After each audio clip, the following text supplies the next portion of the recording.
eno yesawa yaffe eya program Kaluma Nywera. Tutunuulira amawulire okwetooloola ensi yonna ne tunoonya Kaluma Nywera wa waavudde. Butereevu omulungi aliko Impact FM radio Lwasa Mayinja nkwandiriza osibyeta ssebo osibyeta nyabala tetuli ffenna budde wa program Kaluma Nywera nga bulijjo omulangira Kalima Gegange. Program eno etwogera ku nsonga eziriwo mu nsi yonna nga bulijjo nkuba ku mawulire ag'enjawulo gategeera munnaffe ekigira maaso na wali ne tuva ate tugera maaso ne Kaluma Nywera waava era mu nsonga zitali zimu n'ensonga eyo munzikirize tutandike n'amawulire wano ku Semazinga Africa munnange ki ekikoza amawulire ate nate tuwolekere tulabe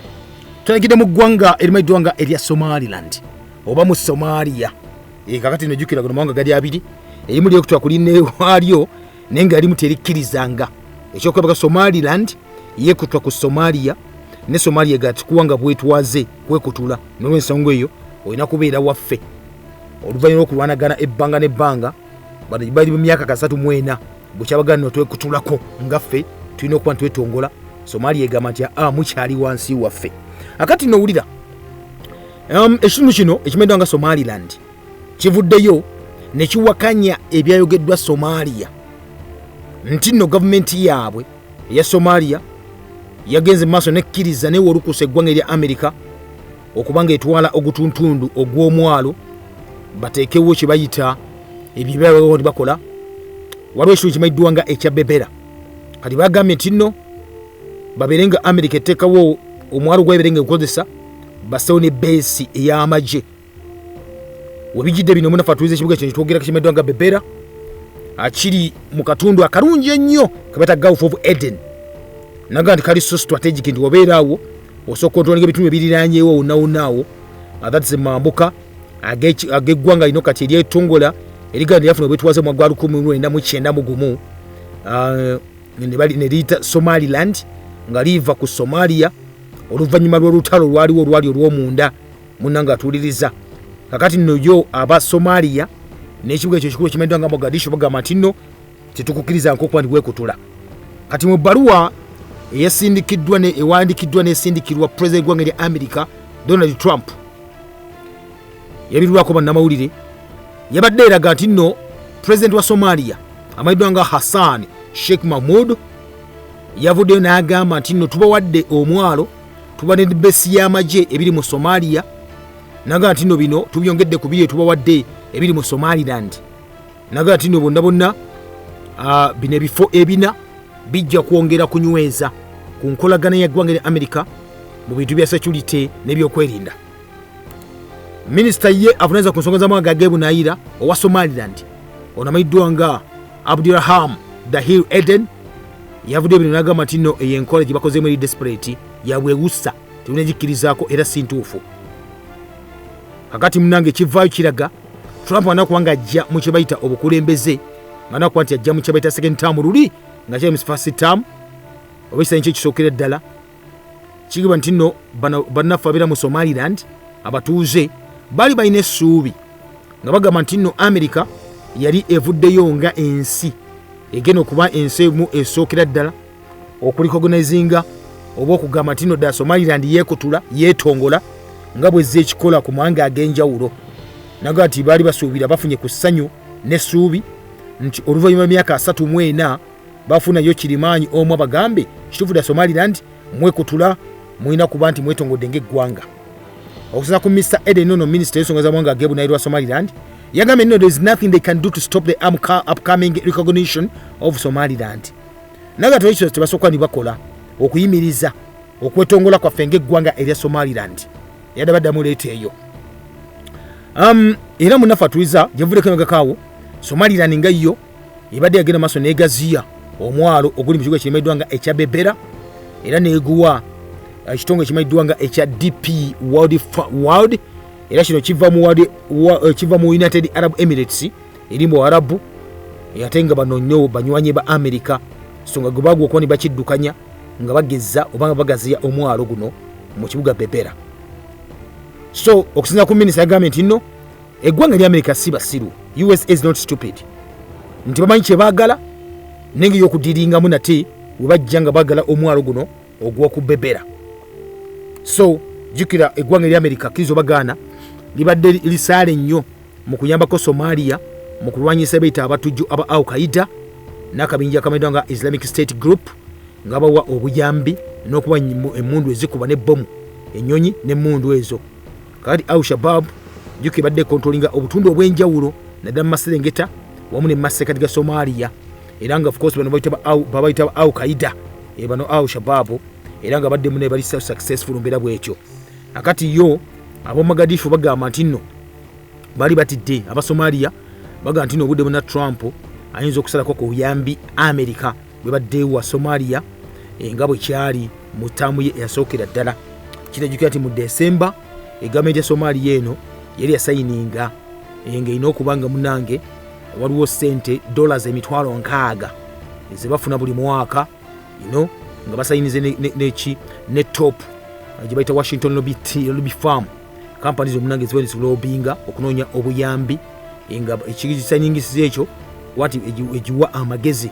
ku nsonga z'enkwatagana eya Somalia n'eggwanga erya America. Basayininga endagaano eyo that is $6,000 ibafaamu ekwali munange bayunga kayungirizi kwani bafuna akantu ako. Akati eno leta gye bawanikidde Trump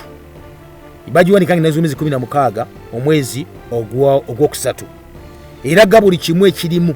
n'eraga nti singa America evaayo ne controllinga air bases zino wamu n'emyalo kiyinza okuyambako America okuyambako mu kuba nti esookuba nti ecountaringa ensenda zonna ez'okuba nti zijja mu kye bayita Horn of Africa okuba nti zijja nga zibatunuulidde China n'eggwanga erimadanga erya Russia, nkijja kuyamba America okuba nti econtrollinga ekitundu kino kyonna ekyo bulungi nnyo. Era nibagamba nti nekisooka ddala kino ekifo kirungi nnyo, waliwo ebyobugagga ogamba kyabugagga so kikozesa nga ekyobugagga n'ofuna omukisa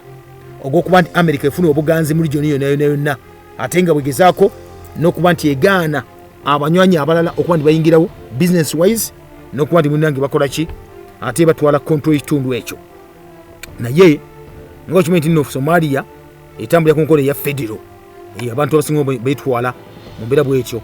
Kakyo kigamba nti nno president amayiddwa nga Mahmoud okkiriza obagaana bwabaddeyo kye bayita omwalo guno wali mu kitundu ekimayiddwa nga ekya Bosaso, ate ng'erimu kye bayita eri mu kitundu kino ekyetongola mu kye bayita Somaliland, ate nga region ya Puntland ng'ekibuga kya Somaliland ayinza okufunamuko kye bayita obuzibu. Kale officials tena kuba bakomentinga ku nsonga eno, naye ng'obudde bwonna tugenda kuwulira munange ekinaavaayo wakati w'enkolagana eziri wano wa Puntland ne Mogadishu ng'ebibuga bino byombi mu mbeera bwetyo. Kati besa eyokubiri gye baawaayo gye bayogeddeko emayiddwa nga Baregode, eyo nayo eri mambuka g'obugwanjuba obw'ekibuga, ate nga abasirikale baggwanga lya America olwedde badde babeerayo nga batrainingirayo abasirikale ba Somalia okulwanyisa aba Al-Shabaab. Si mulungi ogusose munaffe atuwuliriza nga tulaba nate omwalo mu Somaliland nga baga nti nno guno gwaga okuba nti gutwalibwa era nga badde nga source of dispute. Kuba omwaka ogwedde gwokka twalaba eggwanga emayiddwa nga erya Turukiye oba giyite Turkey yavayo munange neeyimirirawo okuba nti waliwo obuvuyo bwali butandise okuba nibubeerawo, nga bagamba nti nno eggwanga erimayiddwa nga erya Ethiopia lyavaayo nesayininga endagaano nga lisayininga endagaano ne Somaliland, nga bagamba nti bagala kuzimbawo omwalo mu kifo ekyo kyennyini. So Turukiya yavaayo negamba nti temukkirizibwa olw'ensonga nti naffe enkolagana ne Somalia. Somalia yavaayo negamba nti nno kino kyali kikolwa munnange kya butujju kya kunyigiriza, kubanga yeegamba nti nno Somaliland likyali kitundutundu ekyeggwanga lyayo. Munnange atuliza awo wetulabira awo ebigenda mu maaso nawali. Tuvudde tugenzeko nate munnange atuliza mu ggwanga erimayiddwa nga erya Myanmar abamu baliyita eggwanga, abamu baliyita Bama naye nga lyafuuka Myanmar kati. Munnange bagaye kuba omunaku tekya Myanmar gye tuwogerako amawanga gagyetolodde awo wonna waliwo China, tulinawo Thailand, tulinawo amawanga awo agaliwo awo gagyetolodde, naye gonna gano ge tuwogerako munnaffe gali wali mu Asia. Eggwanga lye tuwogerako lina abantu bali mbukadde nga 55 n'ekitundu, lisinga katono nnyo ku bunene ku ggwanga erya Uganda, singa katono nnyo, naye beetoloddwa amazzi mayitirivu nnyo, bali awo abantu bayitirivu nnyo, abantu baba bangi nnyo mu kibuga, bazimba ebizimbe nga biwanvu nnyo nga bw'okiwulira. Banafuna tuwogerako ng'ennaku 28 ku lunaku lwali Lwakutaano baguulibwa mu kye bayita musisi eyayitamu muganda wange atuwuliriza mu kibuga ekyokubiri ekiddirira ekibuga ekikulu eky'eggwanga lino. tuba kibuga ekimanyiddwa nga ekya Mandalay. Kakati Mandalay basebo ne banyabo nate musi yakiyitamu ng'aweza magnitude wa butundutundu 7.7 mugana ng'atuliza. So abantu abattibwa abantu 107 kiga tino baafa ate nga abasukka mu 304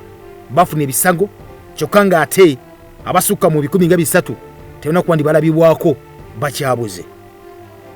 Wo mu Thailand nga balirwana babano bo bafiirwa abantu 18 kubanga musi yali w'amaanyi nnyo yawulirwa ne muki ne mu Thailand nino asooye munange ebizimbe. Kale kyewunyisa kibageta epicenter we yasibuko oba ensibuko baga ntino yasibuka mu katundu akamanyiddwa nga akasaiganga ze kilomita 16 ova mu kibuga wano okusinziira ku geological survey bwe zaali. Kakati bege ntino already bannaffe wano abaafa mu kibuga kinyini ekyo ekyagwamu ebizimbe kimanyiddwa nga Mandalay mulimu abantu nga kade kalamba n'ekitundu abadde bawangaaliramu. So nga bali kilometers 10 ova mu kibuga ekikulu ekimanyiddwa nga ekya Naipitwa mu mbeera bw'etyo. Musesono yayita mu bitundu tuba biwagu yasooka kuba nti ayita zali ssaawa nga 6 n'eddakiika 5 okusinziira munaffe ku bapima mu Sono. Then okubiri naddamu n'ayita nga yise eddakiika 12 zokka. Eyasooka yali wa magnitude 7.7 owokubiri ate mu ddakiika 12 naddamu n'ayita nga magnitude 6.4. Kino kyali kibi nnyo mugana nga atuliriza. Ate nga tuvude ku ekyo ku lunaku olwokutaano ne tuba kibita aftershocks. Musu ayita waliwo ekibagamba nti nno ebidudumu ebiyitamu nate ebiyitanga musema z'okuba nti ayita byali bigenda maaso paka ku lunaku lwa Sunday era nga bireka nate amaanyi agaduduma gatambulira ku butundutundu nga 5.1 iyo twema gyebeerese naddala mu maserengeta g'ekibuga kimanyiddwa nga Mandalay. Munnange okusinziira ku batuuze abeeyo ebyaddala abantu bangi bagenda maaso ne bayita nga bafa era munnange twogere olunaku lwaleero bannaffe mu Isreal bamuwulyako ne mu India saako mu Thailand nga bwegambye kuba tunya kati enguudo munnaffe enguudo baazireka zimaze okuba munezi zisansaba zonna zimenyesemenyese, entindo zimenyesemenyese, ebizimbe abaana bali mu kusomero abaana abamu baali trapped mu bizimbe era munnange kyali kibi nnyo ku sayiti eyo. Okusinza munnaffe ku junta togera junta bannamagye abaawamba obuyinza mwaka gwa 2021 bagambye nti nno sofa babazeko ennyumba ezoonoonese ziri 1,591 jase mu kalujo nikokaako mu kibuga kino ekikulu ekyokubiri ekimanyiddwa nga Mandalay. Abantu abasinga omungi bakyali trapped era ng'ate ekyewunyisa mu kubajjayo tewali mmotoka eriwo bakozesa mikono. Kino ekibi nnyo mugana nga tuliza. So bannaffe wano bali beetaaga obuyambi neggambye already tulina abasajja abayeekera bajja mwaka gwa 2021 ne bayeekera eggwanga lino ne bajja ku gavumenti y'abantu akati bagijjako gye bayita gavumenti ya National Unity Government giyite sinupu nugu y'abantu ba bulijjo basekinoomu yagibwako. Kati munnanga bagenda okuba ndi batwala obuyinza buno basirikale bebali mu buyinza naye ng'ate okulwanagana kukyaliwo kubanga amagye ga gavumenti ge bajjako gali mu kulwanagana n'ebintu bino ne balangiridde amagye ga gavumenti tugata gavumenti because ge gagibwako gadduka mu nsiko kati junta yeri mu kufuga bagambe bali bakyalwanagana kati wetwogerera ne balangiridde baga nti weeks 2 zino tebakuddamu kuba ndi balwanagana nadda bitundu bino ebyakubiddwa mu sisi bajja balinda okuba nti munange okwanagana okupoozingamukko naye bagamba nno naye tebajja kugaana kuba nti baddemu okuritaliate nga singa amagye gano agali mu gavumenti agawamba ganaga balumbye. Kakati embeera munange bwetambula. Red Cross yeegamba nti n'ebyadda nayo etuuse ku kibayita ku kisembayo kubanga tebali buyambi n'akamu. Eggwanga liri wabinga bwegambye n'emmere asobola kuba nti eyingirawo okuva mu China okuva mu India ne Russia ne Thailand basobola kuba nti basendekayo ku mmere era nga munange bataasa abantu bano. So far okuva essaawa zabadde nga 62 basobola okuba nti bajjeko ku bantu nga bana nga bakyali balamu bali trapped mu ssomero lyagwa ne libagwira naye good enough banasobola okuba nti bajjayo ku bantu abo ali bakyali abalamu mu mbeera bw'ekyo. Nenno kati wetwogerera bagamba nti no state oba bano abayeekera isooka bakontrolinga radio bagona TV station bakontrolinga empapula kibaita print kati okufuna amawulire kiriza obagaana amagye galina okuba nigakiriza okuba nigafuna information eyo kati agava mu mayani mwaga tuyinza okugaana abantu bona bafudde nti baliwo batyo 1,700 kumbe basukkanamu kubanga kibi nnyo oba kizibu nnyo okufuna access ya information bukyanga junta oba amagye gawamba eggwanga lino erimaddwanga erya Myanmar. Jika Myanmar of course mali mugimanyi bulungi nnyo nti nno abantu badde batambula nnyo nti ne wano mu Uganda waliwo bannayuganda abaatwalibwayo eyo badyekebwa bakutwala ng'ogeze kuba kyeyo mu Saudi Arabia naye aga nti jja tuwakutumidde omulimu mu Myanmar jja kutugendeyo waliyo serempitirivu nnyo. So bwe bogendayo eri abasirikale bamukwata muno abakuwamba bagamba tula ku kompyuta tandika okubanga ofera abantu kaosindika friend request nosindikira omuntu wataka omusaba ssente mpola ng'omulimbalimba ng'emmundu munnange kuliko bulago awo ne kibadde mu Myanmar eno oba gye tumanyi nga Bama. Kakati kyova nti nno bano abasajja tuwogerako baavu abantu bayitirivu nnyo abamu bazibadde bazimba kalina nga bw'okiwulira kubanga bagamba nti nno ne position iyo nnyini ya Myanmar by the way eri ng'eggwanga ogamba nti strategic location oba location yaayo eri wabi nnyo kubanga eringa eri mu kiko ndioga nti nno ku saidi nga oga nti kololo muyenga bikindi kuba wetonya amazzi gonna gaggwerawa mu kibuga Kampala kaliyo Myanmar munnanga atuuliriza era obudde bonna beeralikirivu nti enkuba yakutandika okuba ng'etonye y'amaanyi mwezi guno gwokuna nga gutandika then mwezi gwokutaano basuubira kibayita monsoon winds zisi okuba nti munnange za bulabe nnyo zisuula n'ebizimbe ne zitta abantu kati baga nti nno muganda wange yakukyawa bwewerekera akubanja gujabagira kati eggwanga eryavu eggwanga eriryo yawabye nnyo lyeggwanga erikali budde buno abayika ebali controllinga kati munnange omuntu wa bulijjo ye anaabeerawa Red Cross egambye betega millions nga 10 eza dollars kuba bayamba abantu bano okuba munnange kivaawo bwe kityo okuba bafuna kwe bayita munnange obwogerero ekitali ekyo mujja kuwulira birango ku Impact FM abagana natibwe bati bafudde okuva Myanmar. Tuluseko mu ggwanga limaddwanga erya Isreal kati nnyo mnafatuliza nkutegeeze omunnange atuuliriza ekiriyo kigambe nti nno abantu bonna bano abazze bagenda mu maaso nga bafuna ebiwundu Palestine mwali mu Gaza batanse okufa. Lwaki tewali buyambi bujja? Isreal yasalako obuyambi obali bwingira mu malwaliro gonna kati tebakyalina ddagala tebalina bandages tebalina bikozesebwa byogeddwa surgeon omulongoosa omusajja America Dr. Mulamba amadanga Dr. Mark promota yage takirabangako nga kyalabye munenga ali wali mu Gaza agambye nti ali mu ddwaliro nga balongoosa ne babalongoosa abantu bagenda okulya ebizuka ebikompola nga bikuba malwaliro naga nti abantu baffa abaana abato balita mu ddwaliro ne baffa kuba tebalina bye bakozesa eddagala nena balisalako tirina okwandiyingira munnange eddagala ndisalako Isreal yagamba nti erimu kuba nti eforcinga ekaka aba Hamas bayita abatujju okuba nti bata abantu bonna bonna be bawamba hostages jukira kibayita phase ziri bazirinnyamu deggere Isreal ezisazaamu naga tebajja kuba nti bagendya ku mateeka ago kibaga kiri kimu kyokka muta abantu naffe tubwe obuyambi. Dr. agambye abantu bonna abaana abakazi n'abantu bonna bali malwaliro ag'enjawulo bakuggwawo nga bafa because wakyali ddagala bikozesebwa malwaliro gano. Tubuuza ekibuzo mutafa atuuliza kaluma nnyo naddala avaawa wakati wa Isreal bayite munanga Abayudaaya n'Abafirisuuti bayite Abapalestine. Okyali mu program kaluma nywera. Okay, buterevu kyali fena munafa atuuliriza program kaluma nywera nga bulijjo omulangira Kalema Geganga. Kyo tunate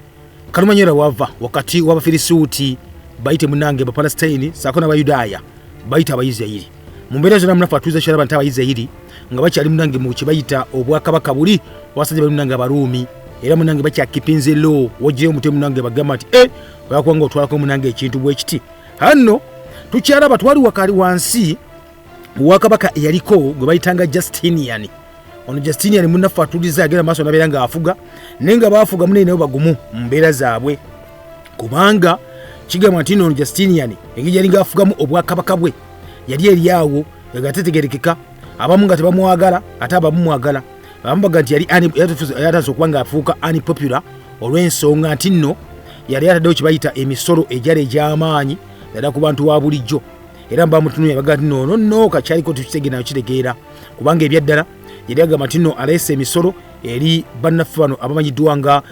abawansi bayita ba peasants abalimi ali nabagaga nabo nga bakaaba nti nno ddala ate nabo era aleese kitiro omusolo ogwali omunene ennyo nnyini ddala kubanga era bayita tax police oba land policies ezo nga zakyankana ddala bali betuyita munanga abagagga abalina ettaka ery'amaanyi ennyo nnyini ddala akati ba agents be beyalinga ayitamu okwali esooka bamuyitanga Stefan wamuyitanga Theodotos bano abayitangamu nga ekikulu kyali kyakusoloozanga ssente baga basolooza omusimbi ogw'amaanyi ennyo nnyini ddala ogw'amaanyi nnyini ddala nga bagusolooza mu bantu nga kye bakola kuzimba bizimbe eby'amaanyi ennyo biwanvu ennyo okuba nti Obwakabaka bwe munnange bwe bwakabi n'okuzimba statue esendereza munnange that is kabaka waabwe mu mbeera bw'ekyo. Akati mu biseera ejjukira waliwo entalo ez'ebyeddiini ezaalingawo waliwo abagagga nabo nga tebali bagamba kyaleese kibayita resettlement policy buli omu abeere n'ettaka kyokka ate abaavu agabeere n'ettaka ate babawa ettaka n'abakuba omusolo kyava kuba nti abantu abamu batandika okuba ne bamulaawe batebaga nti omusajja ono ayika munanga asaana kuba nti munanga ayeekerwa era muna ekyaddiya kiti ekyo ennyini omusajja bamayitanga amu ku abo bamuyitanga Leontius ono yali musajja musirikale kakati balaga okuba bavaayo nga bavaayo bagamba nti naye musajja ono byakoze nga bikyamu nnyo kanagamba Leontius nti abantu banne ekirina okukola kiri kimu kyokka twekalakaase baga twekalakaase nti ye anage tukulembera nti ati mufaayo nze nja bakulembera singa bamupodo wa empera munange Leontius wakyogera ekiro mugaa nti nga lunakolwa bwa empera soko tukulemberemu tulabe ddala oba embeera bonna ng'eneekola ki era esookuba nga munange esobola kuba tukuba nawe obukulembeze munange olwo gwe twogerako amayiddwa nga liyo nti weyasi munange atuwuliriza aga nti kale kamba kulemberemu tange okuba nti wekalakaasa jjukira ono ekisookera kirina okuba nti omanya ono Leontius mu mwaka gwa 1992 yali yatumibwa era yamisajja mulwanyi nga musirikale kati kabaka ono Justinian asookera ddala mu biseera nga gudo olutalo ku basajja amayiddwa nga aba Umayyads abawarabu bali yasindika ono Leontius agende yabakulemberamu olutabalo luno abakube era mugana nga tuyizeewo bakuba bamukuba Leontius ono ne bamuwangula naga nti ngenda kukola ntya otoba luyitanga lwa Sebatopolis kakati yatya naga nti bwenzirayo ewa Justinian nenga nti batukubye batuwangudde kiriza obagana kabaka ajja kunyiga nkwata nsibe era kyeyakola mugana nga atuliriza nga kitidde naga kanziriyo mpola mpola nasinga okubabaka babiri nga bakakanya kabaka munnange olwaddayo era yakwatibwa nga wekyali yakisuubidde kyenyini ne bamusiba lwaki walemu olutalo ono yateebwa mwaka gwa 1995 era naweebwa ne taito eya strategos kitegeeza tino munange ne bamusindika eri maserengeta aga ekitundu kimayiddwa nga ekyabuyonaani Greece nga maze okuteebwa munnange atuwuliriza era yaddamu waliwo yatandikira wegambye nti wali abasajja we yagamba bamusibye bamutadde yekyanze bweyekyanga agenda okufuluma asanga abasajja n'abakazi baga kwekalakaasa olw'omusolo gwali guyitiridde onabagamba nti nowati nemukimanyi naye kabaka badde ansibye nange yantamada Justinian n'olw'ensonga eyo nsaba munfuule empera mu mwaka guno munfuule empera wammwe then tulumbe munange olwabyogera bwe bityo bapaano bamugamba nti kyogera okukola kyangu nnyo igwe tukulemberemu bw'ona otukulemberamu tujja kukoba empera era muganda nga tuyiza kye yakola nasooka bakulemberamu nasooka balumba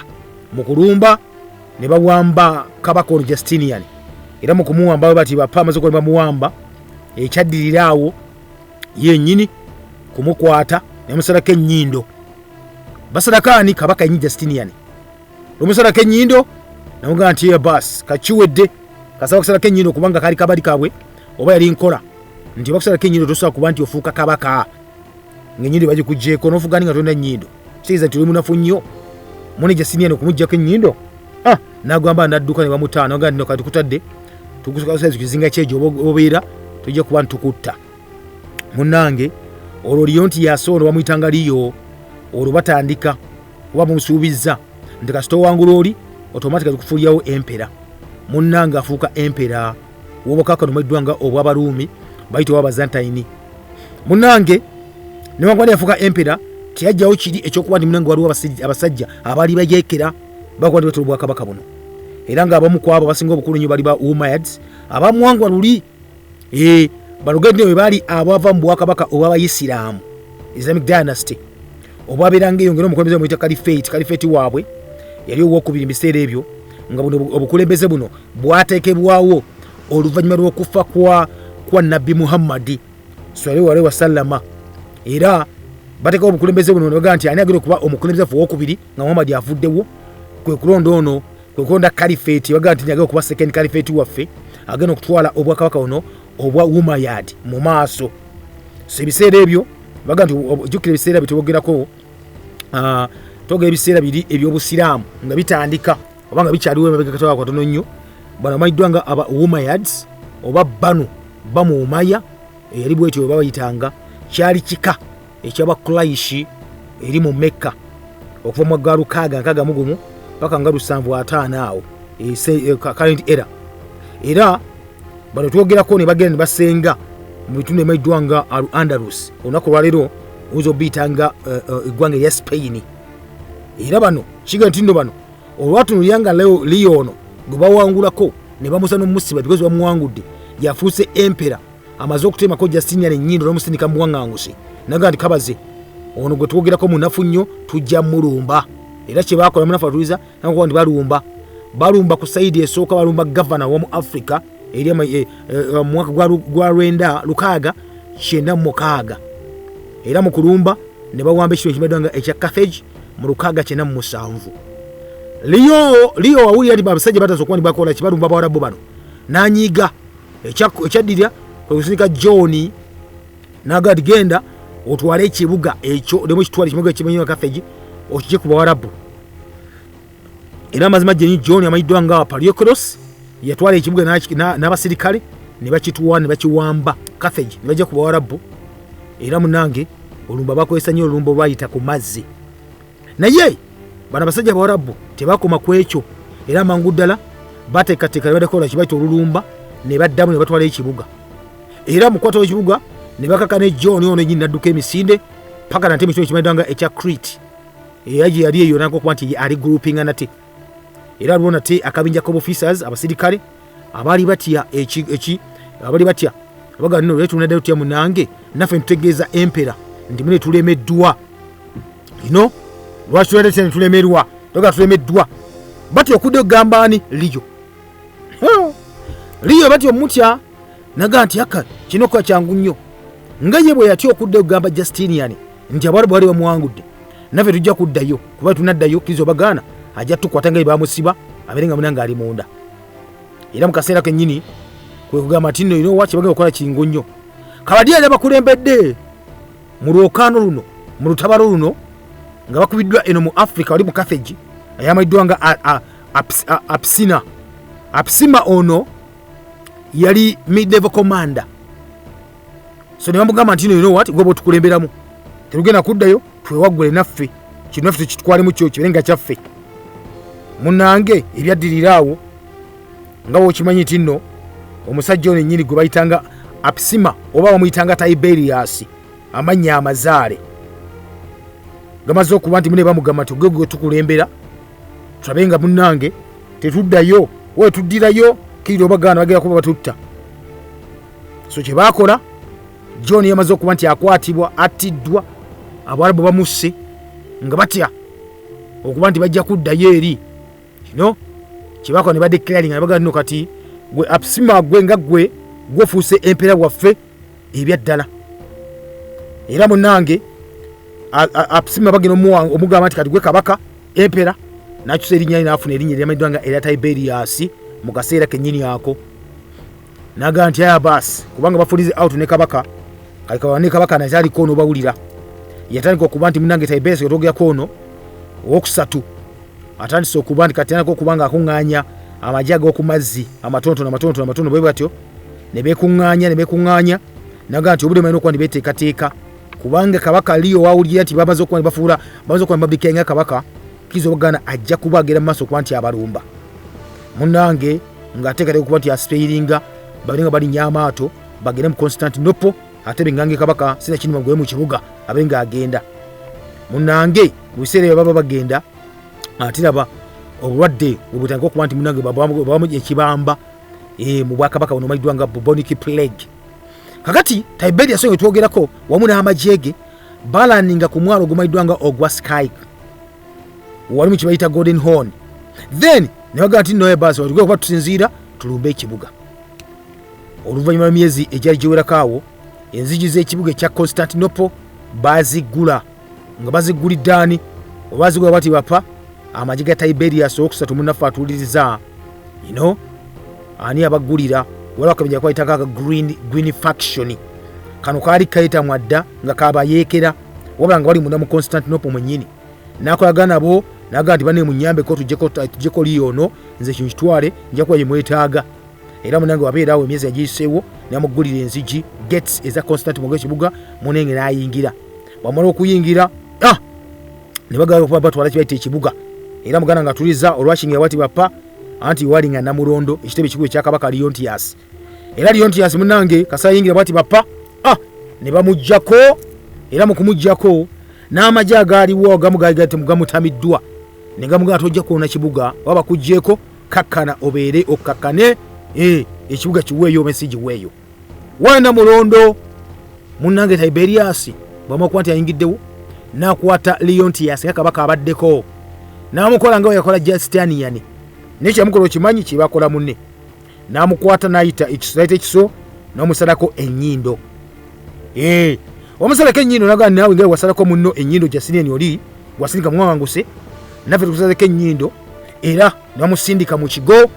ekimaidwa nga ekya Samathioni mu Constantinople Enyindo bagisaze akati kiregeeza ntino kati tulabye abasajja babiri bafuuse ba emperor mu kaseera katini nnyo akataweza okutegweze mwaka mwana ayingirawo nate ale nenge kimunanga akirina nebino ne byabeerawo nga bakulaga nti abas kuze bakoze bwezityo omu Leo yakwata Justinian yamusinze gendo olwane olwamukuba bamukubye nakola enkyukira namuluma namujjako namusalako Enyindo namusindika nemukomera bagende omwanga ngo yaba abeera then ekyadirira kati naye ate asindise omusajja omulala Tiberius agenda alwane mukwalaga ne bamukubiddeyo nakola kolyo kenyini ke yakola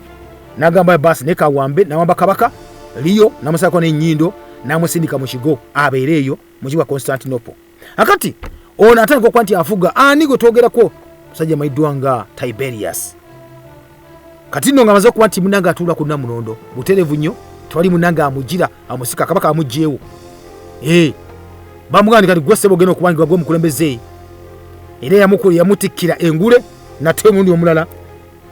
bamuyita Kalinikas ono yali mukulembeze wanzikiriza Kalinikas asokera ddala wa Constantinople era munafa atuliza oyada mbuyinza wapa kiyakola tiyagala kugamba nti agakuddamu atwala egutundutundu ogwabalabu ge batwala eri mambuka ga Africa naye yagaga foka siyonenena kugiteeka kuki ku boda eno y'obuvanjuba obw'obwakabaka bwe Tiberius yakola n'ayita muganda we amayiddwa nga Heraclius namugamba nti you know what ngenda kuwa gwogenda okukulira gwogenda kuba jeno akulira amagye gange namugamba nti gwogenda kukulira nekibayita administrative region zonna era n'azimuwa namugamba nti nno yonna gye zaali mu kibitu ekimayiddwa nga Anatolia olunaku wayozoga nti gonga lya Take lulikyali kibuga nti yowe kubanga osinziira eyo akati nno era Heraclius ono bamwadde obukulembeze obamwala obukulembeze n'alumba Caliphate wa Umayyad eyakulembera bana Umayyad abawarabu mu mwaka gwa 698 agugwako era muganda nga tuliza mu kulumba ne basala ensozi emedwanga eza Talas ne bayingira paka mu kitu ekimedwanga ekya Sicilia engara kwamba machingate eri mambuka ga Syria Heraclius yakuba ejeri abawarabu munafatuiza ubinnyo nali sindika niliva mu kitu ekimedwanga ekya Antioch then wamalirizawo nalumba ekitu ekimedwanga ekya Samosta bali badukide nena bakubira yo buterevu nnyo munaffe nabiranga ettaka yona lidiza obakako no bayidanga obabalumi mu mwaka gwa 699 Heraclius amajege munafatuiza gakola success zali z'amaanyi nnyo nga zikuba abawarabu bano era ebyaddala general yakulidde mbana bayidwanga abawarabu bayidwanga aba Umayyad gubayita Muhammad ibn Marwan sako ne munna bayidwanga Abdallah ibn Abdamalik munanga atuliriza kigamba ntino bano bali batobutuntuno bwali busigadde obutini ndobo ngokulinga kati wakamayidwanga aka Armenia campaigns zabo jibazo soboka kumane babeerawo era Heraclius nagamba kali kababeereyo tajja kwanti abalumba akati nga bakyali omunanga atuliriza bakyali mu buyinza Leo ali mu buyinza mugana amukolera ebyamagero gwe basindika mu exile mwanganguse Kabaka yaliko gubayitanga Justinian yasokera ddala atandika okuprotinga oba okuteekateeka abagizi bali bakyamwagala abamu agala kibaita comeback juka talina Enyindo era kiyakola kyali kimu kyokka munafu atuliriza juke bamusindise agenze muwanganguse kyasooka okuba nti akola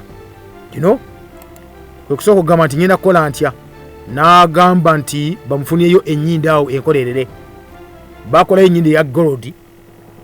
baweesaawo Enyindo ne bagimuteekako ng'ajambala bwambazi nga omulaba bwotyo gandi omusajja n'Enyindo eya gold ali ku kyono kumbe yeddawo eri nga amaze okuba ne bagizzaawo era ono kyeyakola n'akunga abawagizi be mpola munafu atuliriza nagagawo ne bayingira n'atuuka mu kkomera ne basinga bayita ku mazzi ne bayita wali ku Black Asse ye n'akabinja ak'enjawulo ne baliwa ku migga egimayiddwa nga Dinesta mpoze Danipa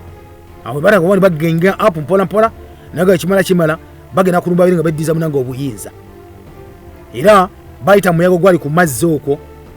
kwe kulumba naga tulina okuba ntulumba era mwaka gwali gwa 7 awo mu 5 nga ina kiga nti waliwo abasirikale omutwalo gumu n'ekitundu ab'ekika ekya Baluga saka basilavu atamya ku ndogoyi ez'enjawulo Justinian ono munafu atuliriza kiga nalabikako nate ku bisenge bya Constantinople ennaku 2 wezayitawo ennaku 3 in fact Justinian nageza okuba ndi munaye akonvisinga annyonnyola abatuuze ab'omu Constantinople balina bamuggulya ekibayita geeti abeere munenga addayo bagenda naliko Kabaka njabbawa ebyakabi singa munzikiza ningira geeti ne tumba omusajja tumuggyako liyo ku bukulembeze bwange bwe babba bwe bennyini munange liyo yali yafadda liyo not yafa but nga bamuggyako of course kati nono ani akulembe ekintu kino Tiberius wokusatu munange ekintu kyakirimu munange batuze baagaana okugulira ni musajja ono amayiddwa Justinian okashifu twakola Kabaka naye kale byakyuka sigwe Kabaka munange ebyadde kiyakola kyali kimu kyokka nangamba ntino kyagenda okukola kafuneyo abagenda omuyambako yafuna abamuyamba ne bayita mifulejje gy'amazzi era okuti yabwati mpola n'abagizi abatonto abaliwo ne yeesolesa munenge mu kibuga Constantinople era ekyadirya kulumba bwa Kabaka n'abujjako era nga 21 August Justinian ono kyeyogerako yeddiza entebe n'abeera nga menyewo tradition oba kali akalombolomba kali kagamba ntino Kabaka omutemeke Enyindo tasobola kubanga afuga obwakabaka mudanga obw'Abaruumi akati ono musajja talina Enyindo enzungu oba Enyindo eya golo gy'apanze opanze azemera okuwamba obwakabaka olwamala obuwamba bappa n'akati agenda kufuuka yasooka n'ayita abaali bamuggyeko obwakabaka yasooka Leontius ono tebeesa muliye musalako Enyindo namugamba nti bamuleete mu maaso ge ne bamuleeta kuba yali mu kigongo gye bamusibira ekyokubiri nakwata Tiberius Enyindo gwaggyeko obuyinza naye ne bamukwata naleka mu kyebayita enjegere era munaye bamuleeta mu bantu ne mulaga abantu bonna Justinian n'avaayo nga yambadde Enyindo eya gold nga Kabaka omujja n'ateeka abasajja no wansi n'abalinnyako ku bulago bwabwe okulaga nti ddala ali muzira tusobola kubanga munnanga omubba n'oviiramu awo yabalinnya bwati bombi nagamba mmwe temusobola lwamala batyo kubana balinnya ku mitwe ku bulago bwabwe n'alagira otemeko kibayita emitwe mugana n'atemako kibayita emitwe olwamala tyo batemako emitwe naga n'okulagira nti bakwate omukulembeze w'enzikiriza ow'e Roma eyamini ebagamba owa Constantinople gwe bayitanga Kalinicus asooka eyalayiza oli Tiberius naye agibweko butereevu nnyo asindikibwe e Roma era ng'ennaku zimeze 15 mwezi ogwa February 7 munnanga okuttibwako bano kubagenda mu maaso batebako emitwe nekiggwa era omubiri ogwa Leontius nga Kabaka bagusuula nate mu nnyanja ate tebakomako badya n'ogwa Tiberius nawe ne basuula mu nnyanja n'okwadi nga mu maaso ate abagizi babajjayo ne bazika mu kyaki kizinga ekimayiddwa nga ekya Proti kakati n'olwo Justinian akomyewo munafu atuliza ajjeko bakabaka babiri ab'enjawulo abamuggyako obukulembeze ne bamutuwana kali nga kiyumba anaagwa kati akomyewo mu paati 2 nga Justinian owokubiri mu bukulembeze bwe bwa Justinian owokubiri obutandika nga 21 omwezi ogw'omunaana 7 mugana nga atuliriza omusajja ono atandika entalo kuba zisanga already alina okuba nti azirwana entalo zimukwezi balwana olw'aba Bulgaria mpozi ne bako kalifeti bana Waarabu mpozi saako ne opposition ewaka kubanga yali y'amaanyi nnyo nayo ku side eyo. Mwaka gwa 2008 Justinian ono akyukira Bulgaria bano omusajja mayiddwa nga Kantavo omukiga nti yali yamugamba nti nno kati ngenda kubanga nkuwa ekitibwa ng'ekya Siza munange amukyukira alumba Bulgaria ageza kuba nti azza amatwala agamu agali gakoze ekyo nti yatwala mayiddwa nga Tavo wamwanga ekirabo mwaka gwa 2005. So empera yakubibwa bulungi nnyo nnyini ddala era bamala okuba nti yakubibwa amajege ne bagaweza okuba nigadde babega. Waliwo kye bayita emirembe wakati wa Bulgaria n'owakakono omayiddwa nga obwa Roma amangu ago kubanga bagano Justinian wokubiri yazze nga mukambwe nnyo ennumba yali yekulumyeko munanga atuuliriza omanya omusajja yazze talina nnyindo alina ennyindo ya gold kiki omusubiramu munanga ekyaddiriraawo kwe kuba nti Abawarabu bano nobala kuba nti beekumaakuma nibanga okuba ne obalumba naddamu Asia Minor ne wambamba obuga waaliwaawo ekimu ku ekibuga kye baawamba nakibaddira kibuga ekimaddwa nga ekya Sirisia ekyo nayo kiba kiwamba ne kigenda. Then kigamba nno Kabaka ono Justinian wokubiri n'alagira Papa Joana ow'omusanvu munanga aveeyo abeere nga aliko organizinga ebikolwa byonna ebyakakiiko yamaze okuba nti ateekawo kubanga bali bakolera ye n'agalunga nti nno aveeyo n'okublessinga ennumba z'okuba nti balumba mu bibuga ebyenjawulo ng'ekibuga ekimaddwa nga ekya Ravenna mu mwaka gwa 2009 wansi wa komanda amayiddwa nga Patrician Teodoro. Kati olumba luno munafu atulize kigambibwa ati nno ebyaddala kasobera nga church evuddeyo nekuwa kibaita omukono oba nekiwa kibaita go ahead abantu bali batyanga oluusi bakuyungana ne kweyungako baga church ebeera kuwagidde. Era nno munafu atulize kigambibwa nti nno Kabaka Papa wagaana okuba ne babeeyo kibaita olutalo lwennyini. Kabaka n'anyiiga naye nti Papa ojeemera otya Kabaka onyegera otya empera tezoya kulya nayo kyageza oli muyeekera munange ekyaddirira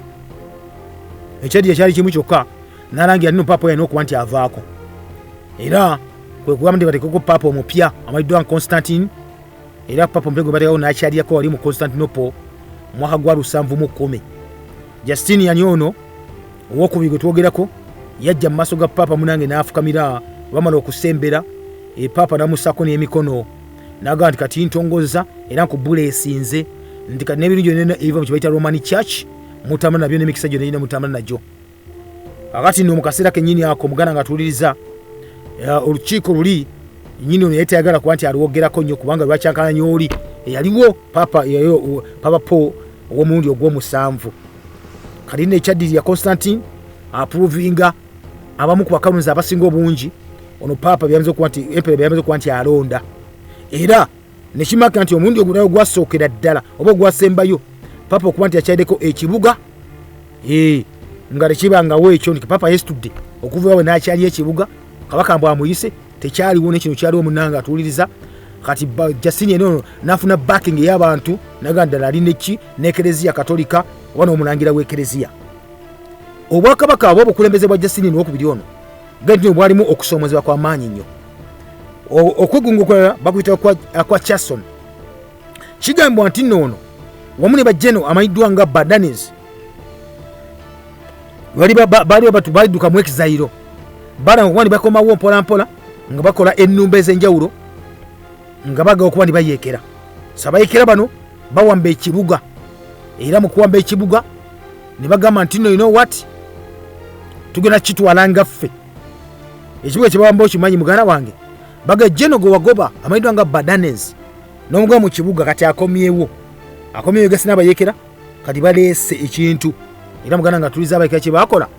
ne bawamba ekibuga okumala okuba ekibuga ne bagamba nti no kati olunaku lwaleero omusajja amayiddwa nga Badanes ye empera waffe erinnya tugenda muwa erinnya epya ye empera amayiddwa nga Filipikasi. Munange kiga Justinian yali taliiwo yali agenda mu Armenia alabe nga munanga alwanyisa Abawarabu abaliyo abate munanga amatwale n'akabuga awo kennyini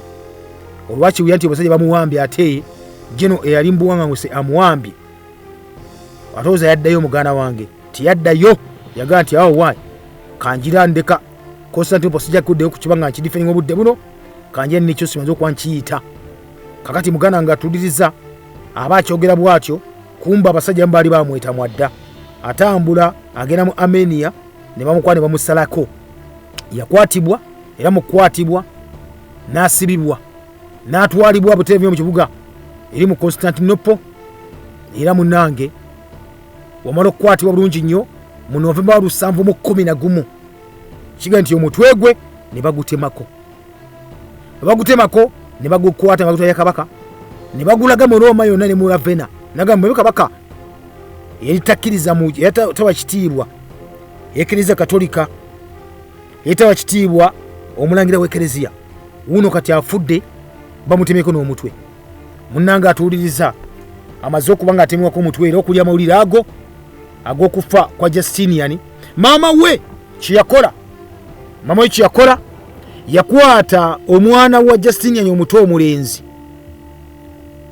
ate nga yali bamutwalanga ko empera baitanga Tiberius n'amutwala n'amukweka mu kigo ekimanyiddwa nga ekya St Mary's mukyo ekimanyiddwa nga ekya Blacheni naye munange bakitegeera nti no waliwo akaana akalenzi akadduse akakabaka ennyingi Justinian ono munange abasajja boona amanyiddwa nga Philippicus kati yefudde empera gwe batadde empera ne bamununayo ne bamukakulayo muneja yali ekwese wamu n'omwana bamujja n'amabega wa outer era bafulumya wabuli wa kyaki ne battanga ensi era bayo yonna era kiga nti kasaba batabapa nagaka ne baga nti kati omuntu abafuna ku buweerero kubanga obwakabaka abantu bonna bonna bakulembeze ava mu family mayiddwa nga eya Heraclius bali baweddewo nga baweddewo kwono omusika era asigaddewo w'emyaka omukaga gyokka egy'obukulu ali nawo munafu atuliza bwekyo bwe kyali Justinian owokubiri yafudde omwana we bamusse omusajja afudde bagaka gwogo bwangu ofuuka kabaka waffe amayiddwani Philippicus enkasi bagimuwadde bamutaddeko obutesa eri generali gwe bagoba bugobi bamugobye emisinde kati akomye bamuyitanga General Bandanezi abantu be munabawagizi n'abayekera bali batambula naye bamufudde empera nenya bali kyusa gwe empera amayiddwa nga Philippicus wabuvando tukulembera otusera nte mu nsi ensuubize maybe otutasere kubala bali matso kwandi mune besoma banasongwa ni balumba bubi nnyo nga balumba Obwakabaka obw'enjawulo buno obutogako amayiddwa nga Obwabarabu naga nti nno bano Abarabu already bali okusoka tebali basajja ba byabufuzi bali basajja basuubuzi naye kasaba koma kwebaita ekintu ky'obufuzi kasaba omuzingo w'obufuzi gwabambala naga nti you know what lwaki otusuubulya wonna tetwalyawo ddala beera nga waffe kwekutaka okuba nibano bayekera mpola era kyova ne babakuba tebakola ki tebaseguka kati omwana bwejja nga musuubuzi anaso okuba nga atwala ku matuwaale baga tulina Obwakabaka waffe oba Kalifate oba Umayadi bujja tukulemberamu twala amatuwaale tubeere nga tetusuubula busuubuzi kyokka tulina amatuwaale gaffe ge tukulembera nga ffe tulina Obwakabaka bwaffe tulina ne Kabaka waffe okuba nga atukulembera mu mbeera bwekyo ate nga Kalifate oba mukulembeze wazikiriza oba ow'eddiini ey'Obuyisiraamu munanga atuuliriza kyekyaddirirawo basajja wattu amayiddwa nga Philippicus amaze okuba nti awangula yalwako teyalwako obudde basako obusazi era mbeebaza nnyo bassebo ne banjabo nate bwetutambudde ffenna tukyagenda maaso tulaba nate kalumanyiro wava wakati w'Abayisirayiri saako n'Abapalestine naye mbategeeza nti no program eno kalumanywera egenda kubanga efunamu ka break eyo mwatuwedde enkyukakyuka ezabaddewo ezigenda okuba zitandika okutandika olunaku lujja kuba lunaku nga lumu olunaku olw'enkya nolw'ensonga eyo program ejja kuwumbulamuko ejja kudda mu maasoko awo olw'ensonga tulina program zigenda okuba nzitambula tagizeemuko olw'obudde ne gaso ejja kuddamu ate tukwatagane ataliza mu maaso awo ge munanga atuuliza kiro kyonna of course tujja kukulebera bwe twakoma tujja kuba tukujjukiza mpola mu kaseera kano kenyini kale sigale nte onakonddako bassebo ne bannyabwe nate Mukama Katonda abakuume nenga tuwe tutunya nate obuvvo n'obuddo oba oliawo kalumanyira wava wakali basajja bano kwandi bali mu kwekyojja buli kaseera naga nti n'entalo zino tezigenda kuggwa kati kubanga olwo gye zaava eyo gitukuba tutunulira nate tulabe ebigenda maaso nga bitambula bwe bityo. Mukama tunabakuume mube bulungi paka tunaddamu okuba ntusinkana nga bulijjo omulangira Kalimage gange. Mweraba.